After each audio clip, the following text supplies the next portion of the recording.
રાજકુમાર જાટ છે, જે પાછળથી આઈડેન્ટિફાય થયું ત્યારે ખબર પડે છે, તેનું બોડી મળેલ હતું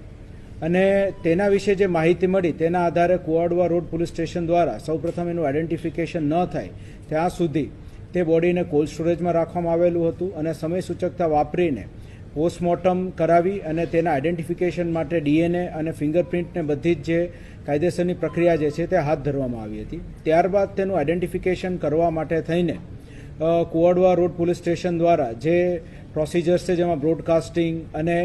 સોશિયલ મીડિયાના માધ્યમથી લોકોને માહિતી પહોંચાડવી, તે બધી પ્રક્રિયા હાથ ધરી હતી અને તેનું આઈડેન્ટિફિકેશન 9 તારીખના રોજ થયેલ હતું. આઈડેન્ટિફિકેશન થયા બાદ તેની અંદર ફરિયાદીની ફરિયાદ લઈને ફેટલ એક્સિડન્ટનો ગુનો સૌપ્રથમ દાખલ કરવામાં આવ્યો હતો અને ફેટલ એક્સિડન્ટનો ગુનો અનડિટેક્ટ હોય તેની તપાસ માટે થઈને અલગ અલગ ટીમોની રચના કરવામાં આવી હતી. આ બનાવ ખૂબ જ ચર્ચાસ્પદ થયેલ હોય, જેથી માનનીય CP sir Brajeshkumar Jha sir તથા માનનીય અધિક police commissioner Mahendra Bagadiya sir દ્વારા અલગ અલગ ટીમો બનાવવાની સૂચના આપવામાં આવી હતી. તેના આધારે SOG, Kuvadva road police station, LCB, zone 1 એમ અલગ અલગ ટીમો બનાવીને વિવિધ સ્થળોએ સતત ચકાસણી કરવામાં આવી હતી. ત્યારબાદ સિનિયર અધિકારીઓ દ્વારા, જેમાં CP sir, additional CP sir, zone 1 sir અને અમારા દ્વારા તથા અન્ય સિનિયર અધિકારીઓ દ્વારા સ્થળની વિઝિટ કરવામાં આવી હતી અને વિઝિટ કરીને કયા સમયગાળા દરમિયાન આ બનાવ બનેલો હોઈ શકે છે, સૌપ્રથમ તેને ઝીરોઈંગ કરવામાં આવ્યું અને આપણી પાસે એક ટાઈમ સ્પેન હતો કે આશરે 2:15 થી 2:30 વાગ્યાની વચ્ચે બનાવ બનેલો હોવો જોઈ શકે છે. આ બનાવ બનવાની સંભાવનાને ધ્યાનમાં રાખી એ સમયગાળામાં કયા કયા વાહનો ત્યાંથી પસાર થઈ રહ્યા છે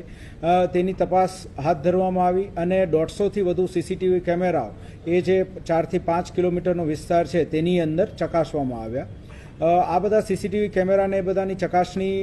શરૂ હતી એ દરમિયાન એક ડમ્પર ચાલક દ્વારા ટીમને માહિતી મળી કે એ પોતે જ્યારે ત્યાંથી 2:33ની આજુબાજુ પસાર થાય છે તેની પહેલાં ત્યાં બોડી પડેલું હતું. એ ધ્યાનમાં રાખીને અને કઈ બસ જે છે એ તેની આગળ ચાલતી હતી તે બાબતે માહિતી મેળવી અને ફર્ધર જ્યારે તપાસ કરવામાં આવી ત્યારે ધ્યાન પર આવ્યું કે મહાસાગર ટ્રાવેલ્સની એક બસ છે 3131 નંબરની અને તે શંકાસ્પદ જણાઈ. તેના આધારે તેની ટ્રીપની માહિતી મેળવી અને ડ્રાઈવર કોણ હતું તેની માહિતી મેળવી અને આગળ જૂનાગઢ પોલીસની પણ મદદ લઈને તે જે ડ્રાઈવર હતા તેની પૂછપરછ હાથ ધરવામાં આવી અને પૂછપરછના અંતે તે ડ્રાઈવર દ્વારા રાત્રિનો સમય હોય અને બ્રિજથી એ પોતે જ્યારે નીચે ઉતરતા હતા એ જ સમયે અચાનક જ તે આ વ્યક્તિ જે છે રોડની વચ્ચે ચાલ્યો જતો આવેલો હોય અને આંખ પર એને પ્રકાશ પડતા તેને દેખાણું નહીં અને તેનાથી એક ભૂલથી એક્સિડન્ટ થઈ ગયેલો હતું તેવી કબૂલાત આપવામાં આવી છે. આ કબૂલાતના આધારે આગળ તપાસ બીજી હાથ ધરવામાં આવી છે. અન્ય સાહેદોના નિવેદનો જે છે એ કુવાડવા રોડ પોલીસ સ્ટેશન દ્વારા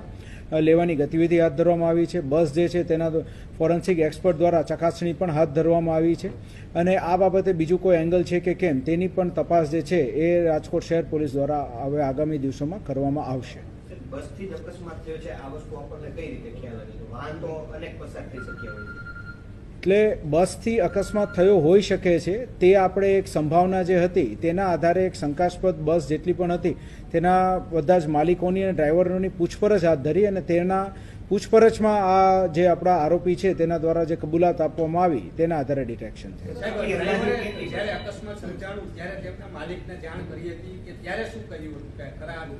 આ જે અકસ્માત સર્જાયો ત્યારબાદ ડ્રાઈવર દ્વારા પોતાના માલિકને કોઈ જાણ નહોતી કરવામાં આવી અને તેણે પોતાના ક્લીનર જે છે તેને જાણ કરી કે કદાચ આ રીતનો એક બનાવ બની ગયેલો છે અને આપણે આગળ આની અંદર